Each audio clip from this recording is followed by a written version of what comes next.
Andy, we know that he was asked to leave this politics club after he apparently made several comments, several different times that at least one member of the club said sounded like white supremacist propaganda. He would talk about violence against minorities. He was railing against multiculturalism.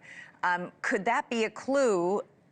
Especially when you look at the two victims who were shot dead in this crime, both incredible men, according to everybody who knew them, but both could be perceived as men who might be, one has Hispanic background, the other, I'm not clear on it, but looked like he could be Hispanic. Well, I think clearly a flag. Potentially they were identified in his mind, obviously, until the investigation's complete. We don't know a little more like that. But with any sort of arising that it came up, these two employees that went to work with no ill expectation of not coming home, possibly purely targeted for the color of their skin or the look of their eyes, which is obviously unacceptable. Completely unacceptable. It's just, as again, trying to make some sort of sense out of the madness. It's interesting, however, Andy, one student who shared a class with him said he would joke about mass violence. That's a huge red flag, isn't it? Absolutely agree. There are certain things we joke about, and you have to kind of look at the tenure that the person is joking with, almost putting feelers out. There's so many times that we run into mental illness or just horrific behavior that we miss these flags, sadly, until after an event has come and we kind of look back and wonder, how did we miss that? Yeah, Francey, we almost always hear about the missed warning signs in these kinds of stories. It's difficult. It's so easy to look back and say, aha, there it is. There was the red flag that we missed at the time.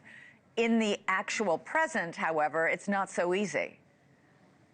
Well, it's not that easy. But here it's especially troubling, and I'm not laying blame on the stepmother by any means, but it's especially troubling when you think about having an 18-year law enforcement veteran in the same house with this young man, and yet she didn't see the red flags, and she would have gotten specialized training about mass shooting, red flags. The Secret Service puts out all these papers yearly on these incidents and what the motivations likely were and what red flags were missed. So law enforcement is well aware of that kind of information. So it's very hard to understand how this young man got hold of her former service weapon or why he wasn't involuntarily committed if he had had the kind of mental instability that certainly seems to have existed with someone who committed this kind of horrific act. Super quick, Francey, could that stepmother, the 18-year veteran of the sheriff's department, face any potential charges?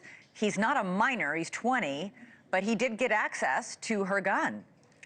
He's not a minor. He is 20. And unlike the parents in Michigan in the school shooting case that were held liable because their son was a minor, like you say, this young man is not a minor. Now, interestingly, while he couldn't have bought a handgun because he was under 21 and federal law prohibits anyone under 21 purchasing a handgun, but as long as he's over 18, he was allowed to possess a handgun.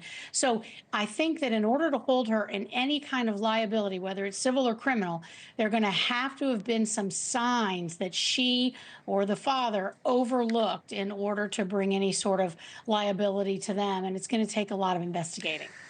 I'm sure much more to be learned as this investigation unfolds. And of course, we haven't heard anything yet about what might have been on this young man's social media accounts or in his emails or his search history, his browsing history, usually lots of details and information gleaned from examining and scrubbing those.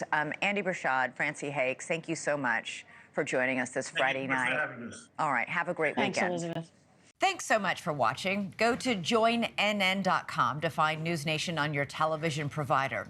And don't forget to click the red subscribe button below to get more of NewsNation's fact-driven, unbiased coverage.